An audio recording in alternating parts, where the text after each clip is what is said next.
Jurídica, ministro José Vicente Aguinaco Alemán, en Celaya, da la bienvenida y a la vez nos sentimos realmente honrados con la presencia de la doctora ministra Margarita Beatriz Luna Ramos, que tendrá bien impartir una conferencia, platicarnos sobre el tema de retos y perspectivas para la plena vigencia de la reforma constitucional en materia de derechos humanos.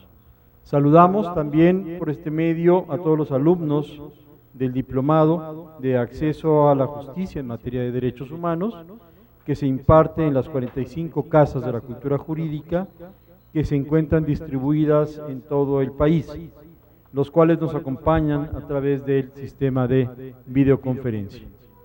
Decíamos que esta tarde tenemos un gran honor, nos sentimos realmente muy contentos, estamos de fiesta porque tenemos el honor de recibir a la señora ministra. Quien va a abrir, pues propiamente es nuestra madrina de esta parte del diplomado, que es el inicio de las conferencias magistrales que tienen como finalidad incidir en la evolución y la calidad en la práctica jurídica en todo el país, desde el enfoque propiamente de los derechos de las personas como un parámetro de respeto a su dignidad y con el objeto de favorecer el acceso a la justicia y el fortalecimiento del Estado de Derecho. ¿Quién mejor que nuestra distinguida invitada para hablarnos de este tema? Con la disertación de la señora ministra estamos convencidos de que se robustecerán los conocimientos adquiridos durante este diplomado. Ustedes saben que este programa tiene principalmente como objeto la actualización de docentes, académicos universitarios, defensores de oficio, servidores públicos, miembros de organizaciones de la sociedad civil que se encuentran relacionados con la promoción y con la defensa de los derechos humanos, así como funcionarios de los poderes judiciales, para lograr también un mejor desempeño en todos los actores del sistema. El diplomado, como comentario solamente, se integra por 5 módulos, los cuales han venido impartiendo de manera presencial en cada una de las casas. Asimismo, estamos acompañados, decíamos, de los más de 2.700 alumnos que se encuentran cursando el diplomado en todas las casas de la cultura jurídica. A través de esta plataforma virtual en la que también ustedes han experimentado el hacer sus exámenes, el poder obtener información, bajar información de la plataforma que puede ir complementando este apoyo. De esta forma, nuevamente mil gracias, ministra. Muchas gracias a todos y ahora le rogaré al licenciado Francisco José Ontiveros Cabrera, director de esta Casa de la Cultura Jurídica en Celaya, nos haga el favor de leer la reseña de la señora ministra. Mil gracias y bienvenidos nuevamente.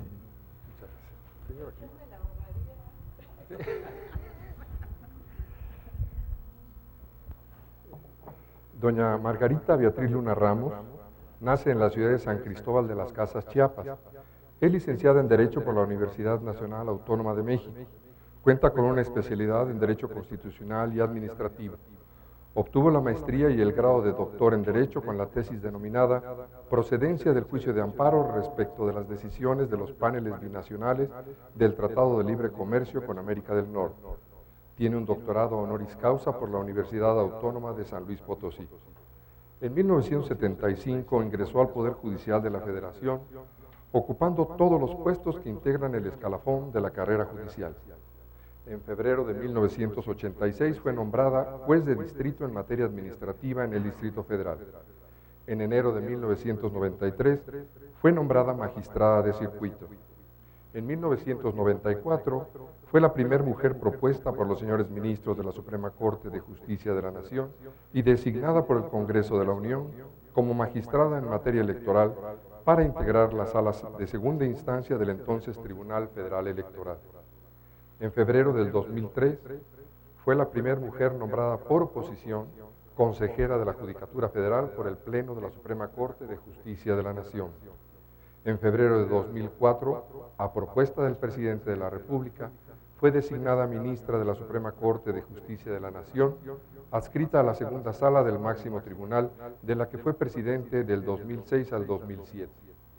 En el ámbito académico, desde 1987 ha impartido las cátedras de Derecho Constitucional, Amparo y Poder Judicial, así como diversos cursos y diplomados organizados por distintas instituciones, entre otras la Universidad Nacional Autónoma de México, la Universidad Iberoamericana, el Instituto Tecnológico, el ITAM, la Universidad Panamericana y el Instituto de Especialización Judicial del Consejo de la Judicatura Federal.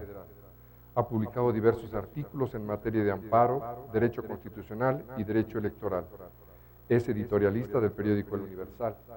Pertenece al claustro de doctores en Derecho de la máxima casa de estudios del país, miembro honorario de diversas academias y asociaciones. Ha recibido diversos reconocimientos y premios y es integrante de la Comisión Permanente de Género y Acceso a la Justicia en la Cumbre Judicial Iberoamericana. Sin más preámbulos, cedo el uso de este micrófono a la señora ministra para cuando guste iniciar su conferencia.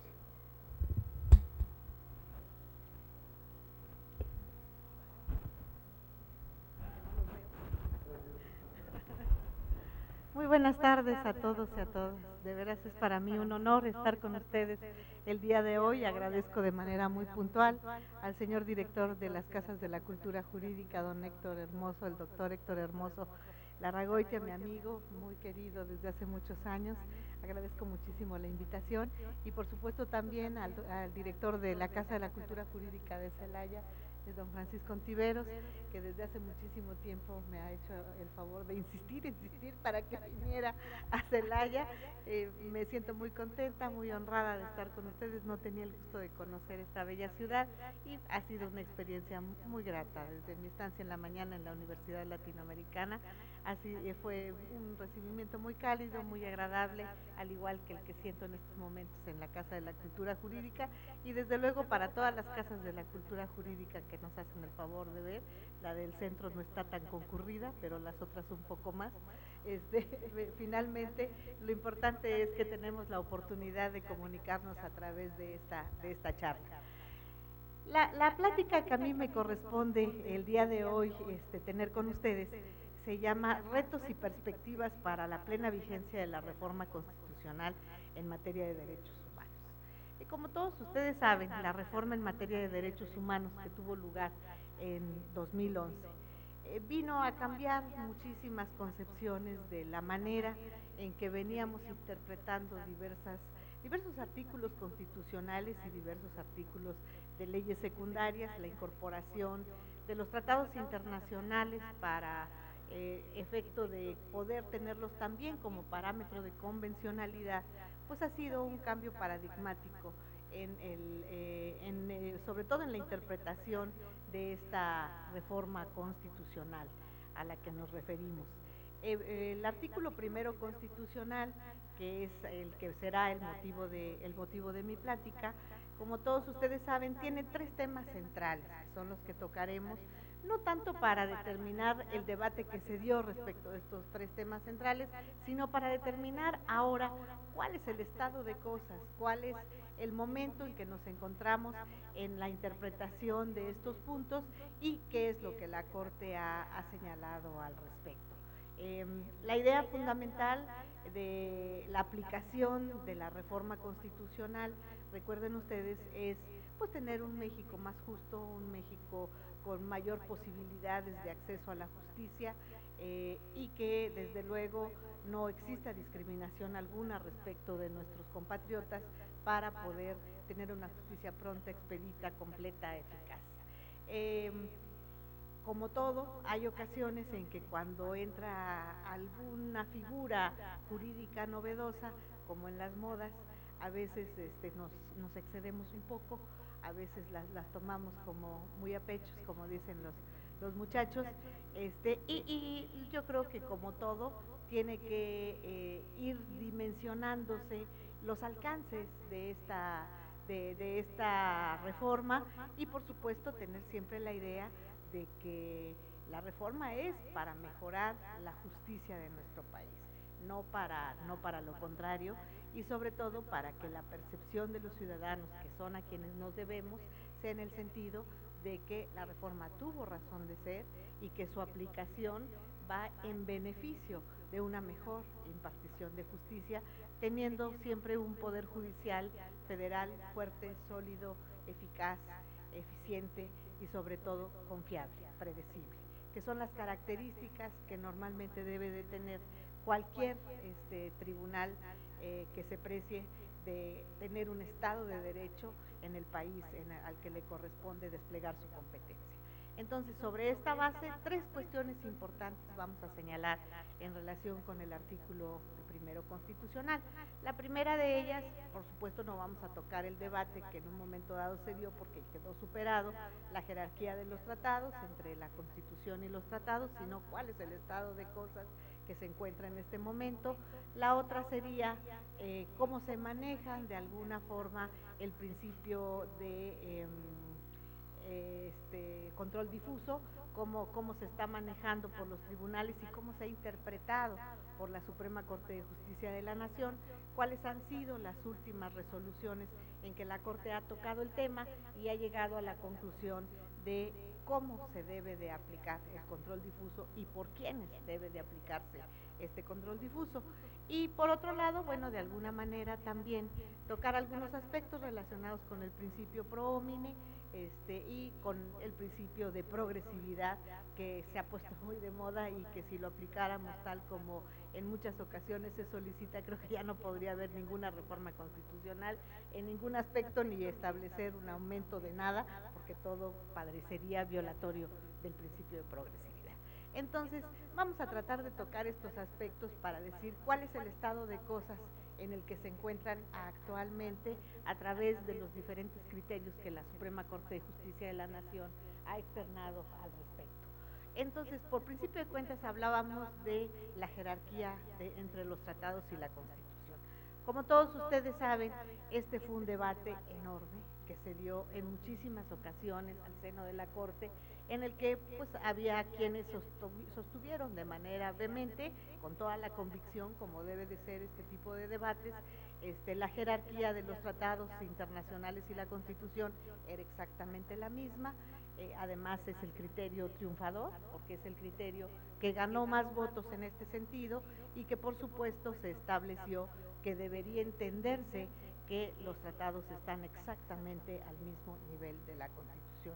Yo no participé de este criterio, me quedé en la minoría, pero les digo que eso es lo bonito de este tipo de reuniones, porque siempre nos sirven de desahogo cuando perdemos en el pleno. Entonces, siempre es bueno decir, yo no lo compartía, y platicar con ustedes a lo mejor algunas pocas razones al respecto, pero en la inteligencia de que el criterio mayoritario y obligatorio hasta este momento, porque está dado en una tesis de jurisprudencia que nos obliga a su aplicación, es que están al mismo nivel, independientemente de lo que internamente nosotros podamos pensar o estar convencidos. Eso ya son reflexiones nomás para después de la muerte, porque o hasta que viniera un cambio de jurisprudencia, pero hoy por hoy la idea es que están exactamente al mismo nivel. ¿Qué consecuencias trae? ¿Qué consecuencias trae el determinar que los tratados internacionales y la Constitución están al mismo nivel? Las consecuencias son de que se constituyen los tratados internacionales en un parámetro de convencionalidad a la par que el parámetro de constitucionalidad.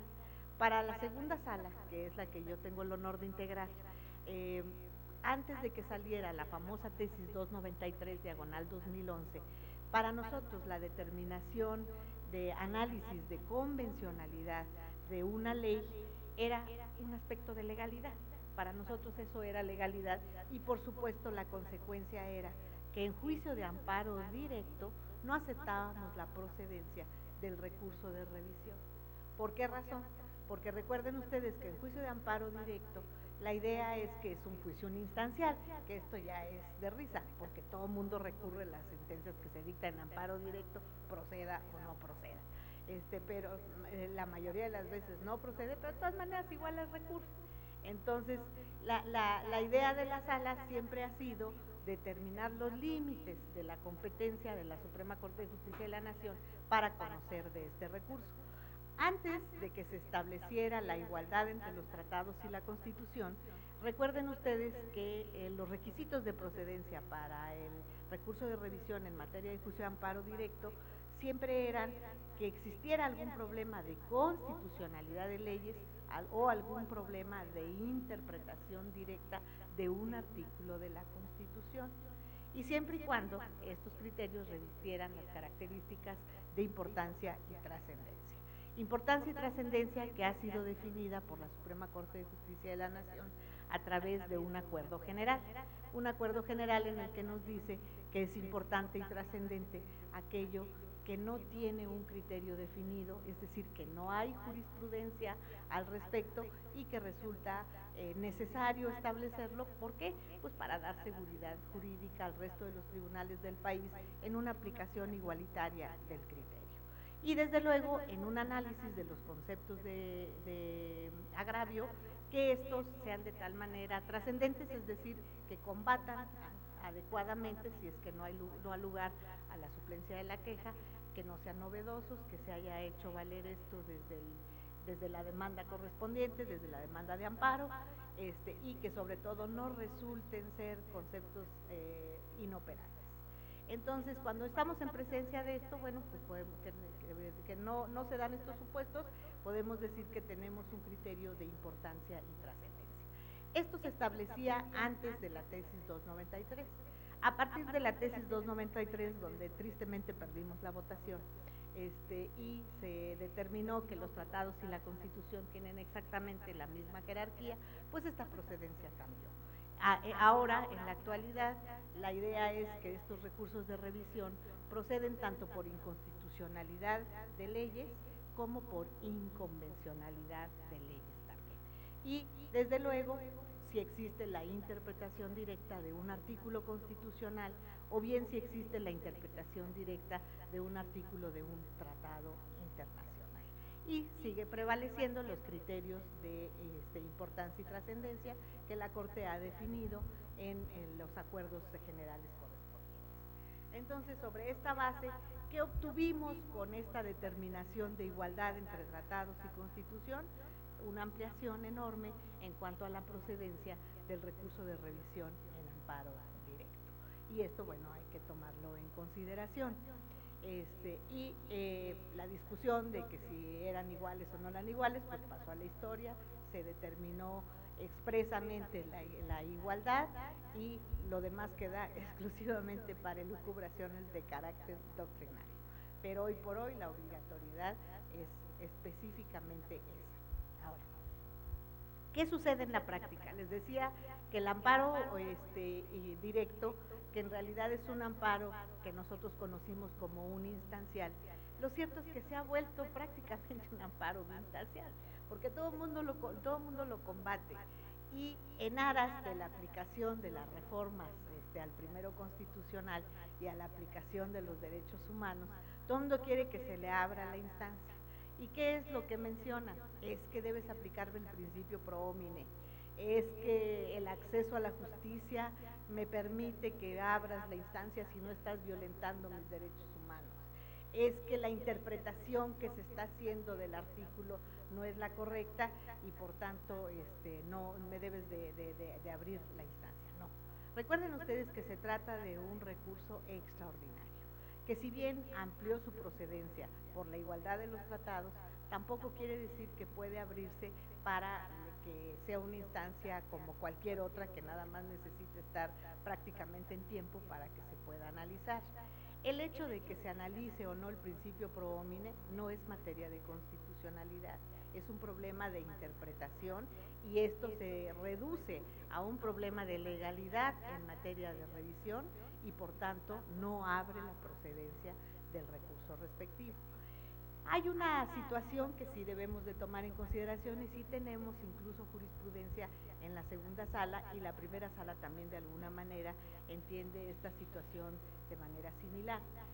Hay ocasiones en que en la sentencia de amparo que se dicta por el tribunal colegiado analiza o interpreta el artículo que se aplicó en el acto reclamado, ya sea en la sentencia o durante el procedimiento del que ésta emanó. Entonces, interpreta el tribunal colegiado este artículo y entonces, ¿qué nos dicen? Bueno, si el tribunal colegiado nos dice que el artículo se interpreta de esta manera, yo te digo que esa interpretación es inconstitucional. Por tanto, el artículo es inconstitucional porque me violenta el 31 fracción cuarta, porque me violenta el 14, el 16, lo que sea. El artículo, estamos hablando de amparo contra leyes. Entonces, ¿qué es lo que hace la Corte cuando sucede una impugnación de esta naturaleza? Aquí es el único caso, y tenemos tesis perfectamente establecidas, donde la Corte ha señalado de manera específica que en estos casos, si depende el análisis de constitucionalidad de la interpretación del artículo, aun cuando la interpretación sea un problema de legalidad, esto sí puede hacerlo la Suprema Corte de Justicia de la Nación, porque depende de si coincide o no con la interpretación que le dio el colegiado, y si no coincide con ella, pues quiere decir que la interpretación fue incorrecta y que el estudio se hizo en un análisis diferente y que el artículo es constitucional, pero su interpretación no corresponde a la adecuada. Si no se coincide con esto, pues con mayor razón, porque entonces quiere decir que la sentencia fue emitida con base en una interpretación incorrecta. Si la interpretación fue correcta, entonces sí corresponde de manera específica el análisis de constitucionalidad de ese artículo. Entonces aquí tenemos una tesis que nos dice de manera específica este caso, que es una situación muy diferente a todas las demás, en donde nos dice sí hay un problema de legalidad, que es la interpretación del artículo que fue el fundamento del acto reclamado. Es un problema de interpretación, lo cual en la práctica corresponde a un problema de legalidad. Pero esto, como está muy ligado al problema de inconstitucionalidad, porque depende de esa interpretación el poder decir, si me la interpretas así, el artículo es inconstitucional, pues es un análisis previo que se tiene que hacer por parte de la Suprema Corte de Justicia de la Nación, y esto nos da como resultado abrir la instancia. Y esta es una situación excepcional para poder analizar una cuestión de legalidad para poder pasar a la siguiente, que es el problema de constitucionalidad. Y les digo, son realmente situaciones excepcionales. Fuera de esas, no, porque el acceso a la justicia y me tienes que dar la posibilidad de que me analices tu corte, que eres la última instancia, ver si tengo o no razón, no, esa no es razón ni motivo suficiente para abrir una instancia y decir que es procedente el recurso de revisión. Entonces, la idea de que si existe una antinomia, pues debemos entender, primero que nada, si hay antinomias entre la Constitución misma, recuerden que siendo el ordenamiento máximo de nuestro sistema jurídico, que aunque en la tesis 293 dice la primera parte que son iguales la Constitución y los tratados, el chiste es que en esa misma tesis, en la parte final, se dijo que cuando existe una antinomia entre los tratados y la Constitución, debe de prevalecer la Constitución. En esta segunda parte, nosotros ahí sí obtuvimos una votación ganadora, les decía en la mañana que esto es algo así como de lo perdido lo encontrado, y al final de cuentas pues prevalece el principio, en mi opinión, de supremacía constitucional, porque lo que se está diciendo es, si el tratado internacional no corresponde a lo que dice la Constitución, pues al final de cuentas la Constitución está por encima de él. Les digo, el principio de supremacía constitucional, en mi opinión, en esta parte de la tesis, afortunadamente, sigue vigente. Y bueno, creo que el magistrado Arredondo les explicaba muy claramente hace rato la supremacía constitucional que está establecida en el 133 y que en mi opinión no ha cambiado. Sigue exactamente igual, porque dice que es la Constitución, las leyes generales que de ella emanan y los tratados internacionales acordes con ella son la ley suprema de la Unión. Y si dice que son acordes con ella, quiere decir que deben de ser constitucionales. Y si no fuera así, de todas maneras no podríamos nunca establecer una acción de inconstitucionalidad que impugnara un tratado internacional. Y tenemos la posibilidad de hacerlo porque tenemos fracción expresa en el 105 constitucional, donde un tratado internacional puede ser pasado por el tamiz de la Constitución y en todo caso declarar su inconstitucionalidad. Entonces, como dicen, la niña no estaba medio embarazada, ¿estaba o no estaba? Entonces, ¿tenemos o no principio de constitucionalidad? Yo creo que sí, de supremacía constitucional, pero como dicen, se le sigue moviendo la patita todavía a este principio, afortunadamente. Entonces, la idea fundamental es, ¿pueden existir antinomias en la propia Constitución? Pues sí, existen artículos que se van reformando con el tiempo y que en ocasiones pudiera entenderse que estas reformas a veces no están tan acorde con algún otro precepto constitucional. Y aquí es la primera pregunta, ¿qué pasa cuando existe una antinomia en la propia Constitución? La idea fundamental es labor de la Suprema Corte de Justicia de la Nación el pretender a través de la interpretación armonizar estas antinomias para hacer viable nuestra Constitución. Esto cuando se trata de antinomias en la propia Constitución. Si estamos en presencia de antinomias entre la Constitución y el Tratado Internacional, pues la 293, con todo lo que se le pueda criticar, de criticable que tenga, nos dijo muy claramente que ante esto prevalece la Constitución. Y, desde luego, si existe una antinomia entre una ley de carácter secundario, pues evidentemente esto la hace inconstitucional o inconvencional y, desde luego, esto determina si estamos en amparo, que no sea aplicable a quien tenga una sentencia estimatoria, si estamos en controversia o en acción, quizás hasta que desaparezca del sistema jurídico, dependiendo quién la impugne. Entonces, en materia de jerarquía, esta sería prácticamente la conclusión en la que los criterios jurisprudenciales que actualmente prevalecen al seno de la Suprema Corte de Justicia de la Nación nos han llevado. Y esto sería realmente la obligatoriedad en este momento en cuanto a su aplicación. Pasamos ahora al control difuso de la Constitución, que es el otro aspecto a tratar. El control difuso de la Constitución, como todos ustedes saben, es un control que se establece en los sistemas que provienen del derecho anglosajón. El control difuso de la Constitución se da por los juzgadores, sobre todo en los sistemas anglosajones, porque el juzgador aquí tiene una doble competencia, podríamos decir, una doble situación.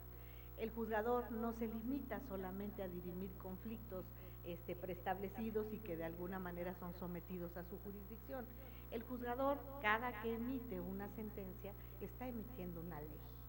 Al emitir una ley, si es parte de la formación legislativa, porque ese precedente, uno solo, se convierte en obligatorio, quiere decir que debe de velar porque ese precedente que se convierte en norma sea acorde a su Constitución. Y por eso surge en este tipo de sistemas la competencia para poder inaplicar leyes desde el momento en que se está resolviendo un caso concreto. Nuestro sistema jurídico había rechazado desde siempre la posibilidad del control difuso. Y las razones por las que se había rechazado eran porque siempre se dijo, en nuestra Constitución no está aceptado el control difuso. La interpretación que hizo siempre la Suprema Corte de Justicia de la Nación del 133 constitucional, sobre todo en su segundo párrafo, fue en el sentido de que había sido una copia de la Constitución norteamericana y que al haberse copiado de esa manera, pues de alguna forma no correspondía el decir que los jueces ordinarios podían inaplicar las leyes, porque el sistema de control difuso no era un sistema aceptado dentro de un derecho como el nuestro que proviene del derecho romano canónico. Entonces, sobre esa base, nunca se aceptó la posibilidad de control difuso dentro de nuestro sistema jurídico. Exclusivamente se aceptó el sistema concentrado de constitucionalidad a través exclusivamente de los órganos del Poder Judicial de la Federación y excepcionalmente, como lo establecía antes la Ley de Amparo, a través de las autoridades ordinarias que eran se les otorgaba cierta competencia cuando en algunos lugares de la República no existía un juzgado de distrito. Entonces, sobre este punto de vista, bueno, pues no había control difuso. Pero ¿qué creen? Viene el artículo primero constitucional y el artículo primero constitucional en su tercer